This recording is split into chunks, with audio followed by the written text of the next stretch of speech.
저 말인가요?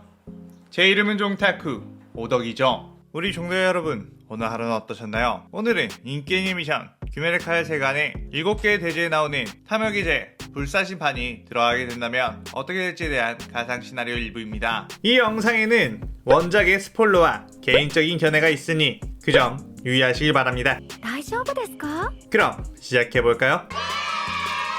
7개의 대지 속에 나오는 인물 중 순정파의 모습으로 많은 인기를 얻은 캐릭터이며 죽지 않는 캐릭터 특성으로 마치 귀칼 속 혈기와 비슷한 특성을 가지고 있죠. 그런 판이 귀메르칼라의 세계관으로 들어가게 된다면 어떻게 될까요? 이 가상 시나리오 컨텐츠는 원작의 고증을 철저히 따져가는 매끄러운 진행이 되지 않기 때문에 어느 정도의 설정으로나 능력치 보정은 이해해 주셨으면 좋겠습니다. 또한 만화와 만화의 콜라보이다 보니 넓은 마음과 풍부한 상상력을 동원해 캐릭터의 특징을 즐긴다는 느낌으로 그저 재미로 즐겨주셨으면 좋겠네요. 그럼 오늘의 가상 시나리오 시작하겠습니다. 반은 이미 과거에 죽었던 자신이 사랑한 여자 엘레인이 되살아나 엄청나게 기뻤지만 엘레인을 되살린 원반원의 술법이 점점 풀리기 시작하며 엘레인은 몸을 가누지 못하게 되었습니다. 그 모습에 반은 너무나도 마음이 아팠고 어떤 수가 없을까 엄청나게 방법을 찾고 있었습니다. 그리고 그 방법을 찾던 중 최고의 마법사이자 이 세상에서 가장 많은 것을 알고 있는 멀린에게 어떤 방법이 없겠냐고 사정을 했죠. 멀린은 방법이 아주 없는 것은 아니지만 그 대신 아주 위험할 수도 있는데 괜찮냐고 물었습니다. 반은 방법이 있다면야 어떤 위험이든 감수하겠다고 하며 멀린을 닥달하기 시작했죠. 그러자 할 수 없다는 듯이 다른 이 세계로 넘어가 푸른 피아나라는 꽃을 찾아오면 된다고 했습니다. 반은 먹꽃 하나만 구해오면 되는데 왜 위험할 수도 있는 거냐고 묻자 이 세계로 보낼 마법은 아주 고차원적이기 때문에 가게 되면 다시 이 세계로 못 돌아올 수도 있기 때문이라고 했죠. 그래도 갈 거냐고 묻는 멀린. 반은 한치의 망설임도 없이 엘레인을 위해서라면 그 어떤 지옥이라도 가겠다고 말했고 멀린은 반의 각오를 보고 그렇다면야 보내주겠다고 했습니다. 반은 다시는 못 볼지도 모를 엘레인을 보고 인사를 한 후 멀린의 마법을 통해 이 세계로 가게 되었습니다. 반은 눈을 뜨자마자 주위를 살펴봤고 확실히 자신이 살던 곳과는 전혀 다른 곳이라는 걸 알았죠. 하지만 그 푸른 피아나라는 꽃을 어디서 어떻게 찾아야 하는지가 막막했습니다. 그렇게 돌아다니고 있던 도중 번화가에 도착하게 되었고 반은 사람들에게 물어보러 약장소를 찾아가 푸른 피아나라는 거 아느냐고 물었지만 다들 모른다고 했고 아니 생긴 것도 모르는 꽃을 어떻게 찾아야 할지 짜증이 나기 시작했죠. 그런데 그때 소란이 일어나 그곳에 가보니 탄지로가 혈기를 제압하고 있었고 구경꾼들이 모여들자 타마요가 혈기술을 써서 탄지로를 도와줬습니다. 반은 그것을 보고 저 녀석들은 뭐지? 하고 따라갔고 유시로의 결계가 쳐져 있는 부분에 마력을 강탈해 그곳에 들어갈 수 있었죠. 타마요와 탄지로가 이야기하고 있는 걸 몰래 엿듣고 있던 반 무장과 혈기들에 대해서 듣게 되었고 탄지로가 무장의 목적이 도대체 무엇이냐고 물었을 때 타마요는 무장은 태양을 극복할 방법을 찾아 완전한 혈기가 되려고 한다고 했고 그걸 위해서 수많은 인간들을 혈기로 만들고 있다고 했습니다. 또한 예로부터 푸른 피아나라는 꽃을 찾고 있는데 그게 있으면 태양을 극복할 수 있다고 말하는 걸 들었다고 했죠. 그 푸른 피아나라는 이야기가 나오는 순간 반이 튀어나왔고 이봐 그 푸른 피아나는 어디서 얻을 수 있는 거지? 라고 물었습니다. 그때 유시로 탄지로는 반을 경계했고 반은 나는 너네들과 싸울 생각이 없어. 푸른 피아나라는 것만 얻어 조용히 돌아가려고 하거든 이라고 말했습니다. 그때 바깥에서는 색실공이 날아와 이들을 공격했고 그곳에는 무장이 보낸 스사마루와 야바가 있었죠. 유시로는 네 녀석도 저 녀석들과 한패냐고 경계했고 반은 저 녀석들 나도 처음 보는 녀석들인걸? 이라고 말하는 순간 색실공이 날아와 반의 머리통을 날려버렸습니다. 그때 이들은 엄청나게 당황하며 뭐야 이 남자 죽어버렸어 하며 전투태세를 갖추기 시작했고 날아오는 색실공들을 겨우겨우 쳐내며 싸우고 있었습니다. 그때 갑자기 일단 저 녀석들은 너네 적인 거지? 라고 말하며 내가 저 녀석들을 쓸어줄 테니 푸른 피아나에 대해서 자세히 설명해줘 라고 반이 말했고 탄지로는 놀라며 방금 머리가 날아갔는데 어떻게 라고 했습니다. 우선 내 소개부터 하지. 나는 7개의 대제 기사단 탐욕기제 언데드 반이야. 저런 허접스러운 공격으로는 날 절대 죽일 수 없지 라고 말하며 자신의 무기인 사절곤을 꺼냈고 날아오는 색시공을 그대로 받아쳐 스사마루의 머리통을 날려버렸죠. 하지만 스사마루는 머리를 재생했고 반은 저 녀석도 불사신인 건가? 하며 당황을 했습니다. 그때 탄지로가 혈귀들은 태양빛에 태워 죽이거나 일륜도로 목을 베지 않으면 계속 재생을 한다고 말했죠. 그러자 반은 그럼 내가 저 녀석들을 묵사발 내줄 테니 네가 그 일륜도라는 걸로 목을 베어버려 라고 말했고 뛰어나가 스사마루의 아바를 사절곤으로 후려패기 시작했습니다. 그들의 피지컬로는 반의 압도적인 공격을 피할 수도 막을 수도 없었죠. 탄지로는 그런 반의 움직임에 넋을 잃고 보고 있다가 정신 차리고 스사마루와 야마의 목을 베어냈습니다. 싸움이 끝나고 타마요는 어떻게 혈기도 아닌데 머리를 재생할 수 있느냐며 자세한 사항을 물었고, 반은 과거의 불사신으로 만들어주는 생명의 샘물을 마셔 블루불사의 몸이 되었다고 말해줬죠. 그리고 자신이 푸른 피아나를 찾으려는 이유에 대해서도 말해줬습니다. 그러자 탄지로는 예전에 그러한 꽃을 본 적이 있다고 했고,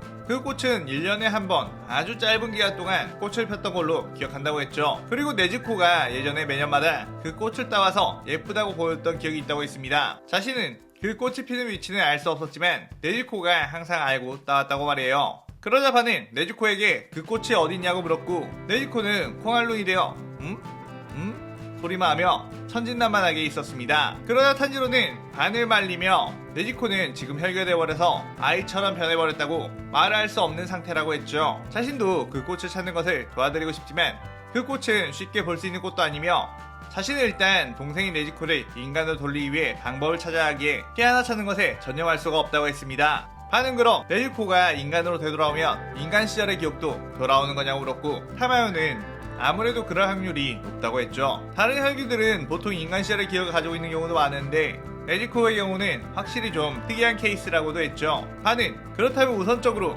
네지코를 인간으로 되돌린 후 네지코에게 그 푸른 피아나를 찾아주라고 해야겠다고 생각 후 어떻게 하면 하루빨리 네지코를 인간으로 되돌릴 수 있느냐고 물었습니다. 타마요는 무장과 가까운 피인 12개월의 혈기의 피를 모아오면 인간으로 되돌리는 약을 제조해볼 수 있을 것 같다고 했고, 반은 당장 12개월의 피를 모으러 가자며 탄지로를 부추겼습니다. 그렇게 그들은 정보를 통해 나타공산으로 가게 되었고, 반은 열정적으로 거미혈기들을 전부 쳐죽여버렸죠. 사절곤으로 몸을 박살내 움직이지 못하게 하면 탄지로가 일륜도로 목을 베어냈습니다. 그때 거대한 몸집을 지닌 아빠 혈기가 거대한 주먹을 반에게 날렸고, 반의 면상에 정면으로 꽂혀 목뼈가 뚝 꺾이며 날아갔죠. 탄지로는 반시 하며 걱정을 했지만 반은 90도로 꺾인 목을 다시 우두둑 하며 고쳤고, 이봐 펀치라는 건 말이야 이렇게 쓰는 거야 라고 하며 아빠 혈기에게 순식간에 뛰어가 웃으면서 연타 펀치를 날렸고, 아빠 혈기는 무수한 펀치에 온몸이 박살나기 시작했죠. 탄지로는 반을 보며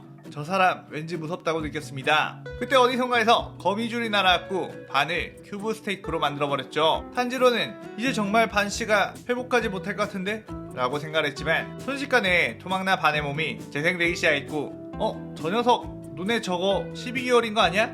라고 반가워했습니다. 하야노 루이는 저 인간에게는 혈기 느낌이 없는데 어떻게 재생을 하는 거지? 라고 생각했고 다시 한번 거미줄 혈기들을 날렸죠. 하지만 반은 12개월을 만난 이상 장난은 그만 치겠다며 사절곤을 돌려 그 거미줄을 전부 쳐냈고, 스네치를 사용해 루이의 신체 능력을 흡수한 뒤 발로 차 날려버렸습니다. 루이는 곧바로 일어나 거미줄 혈기술로 반격하려 광범위한 거미줄을 날렸는데 탄지로조차 쉽게 베어낼 수 있는 흐물흐물한 강도의 거미줄만 날아왔죠. 루이는 당황하며 어떻게 된 거지?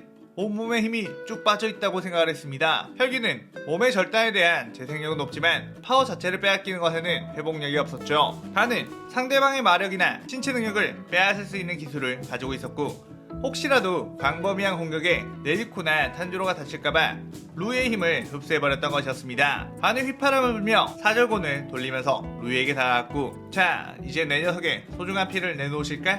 라고 하며 루이의 피가 거의 다 빠질 때까지 타작을 했고, 루이가 제발 죽여달라고 애원을 하자 탄지로가 이만하면 된 것 같다며 루이의 목을 베어줬습니다. 더 많은 피를 얻어야 네지코를 인간으로 되돌릴 수 있지 않을까? 하며 오히려 아쉬워하는 반. 누가 보면 네즈코가 반의 동생인 줄 알겠다는 탄지로의 심정이었죠. 루이의 피는 타마의 고양이 차차마루에게 보냈고, 첫 번째 12개월의 피를 모았다는 것에 탄지로와 반은 기뻐하며 하이파이브를 치고 쎄쎄쎄를 하기도 했습니다. 그 귀할 때 지원이었고 하야노 루이를 퇴치한 네즈코와 탄지로를 귀할때 본부로 불러오라는 명령을 받아 귀할때 본부로 가게 되었는데, 얼떨결에 반 또한 귀할때 본부로 가게 되었죠. 그곳에 가보니 위험 가득한 주들이 모여있었고 탄지로와 네지코를 바라본 시선이 그리 곱지만은 않았습니다. 그중 호전적인 주들은 탄지로가 데리고 있는 혈규 네지코를 직결 처형을 해야 한다며 칼을 빼들었고, 그때 반이 앞으로 뛰어나와 이게 무슨 짓이냐고 했죠. 주들은 당신은 뭐냐고 했고, 반은 네지코를 죽이기 전에 나부터 죽여야 할 거라며 막아섰습니다. 그러면서 자신 있는 녀석들은 나오라고 도발했고, 풍주 사내미가 곧바로 뛰어나가 반을 공격했죠. 하지만 반은 사내미의 공격들을 여유롭게 피하면서 스네치를 사용했고, 사내미는 갑자기 전집중 호흡을 하기가 힘들어지기 시작했습니다. 그리고 반은 오히려 전집중 호흡을 하게 되며 더욱 강력한 움직임을 할 수 있게 되었죠. 이거 꽤 쓸만한걸? 빠르게 사내미에게 접근해 걷어차버렸고, 다른 주들도 합세에 덤비자 그들 모두의 신체 능력을 강탈해 인간을 초월한 움직임을 보여줬습니다. 이 말도 안 되는 움직임에 모든 주들은 경악을 했고, 주들은 얼마 움직이지도 않았는데 쉽게 지치기 시작했으며 반은 더욱 여유만만하게 되었죠. 반은 너네는 혈기와 무장을 처치하려고 모인 자들이지, 우리 또한 네지코를 인간으로 되돌리기 위해 무장과 혈기들을 처치하려고 하니 우리를 적대할 필요는 없어 보이는데, 그래도 굳이 네지코를 꼭 죽이려고 하겠다면 내 녀석들을 내가 말살시켜주지 라고 말했고, 그때 우베야시키 당주가 나타나 싸움을 말리며 시나리오의 일부가 끝이 나게 됩니다. 반과 탄지로는 자신이 사랑하는 사람을 위해 어떤 방법을 찾고 있다는 점에서 같은 목표를 부여한다면 재밌는 전개가 될 것 같아 공통된 목표를 줬습니다. 다음번 시나리오 2부도 많은 기대 부탁드리고요. 오늘의 가상 시나리오에 대한 감상평도 많이 남겨주세요. 오늘의 오덕일기는 이것으로 마칠게요. 영상 즐겁게 보셨다면 구독, 좋아요, 알림 설정 누르는 거 잊지 마시고요. 여기까지 보신 분들 항상 건강하고 행복하시길 바랍니다. 그럼 오늘은 이만. 사요나라.さようなら。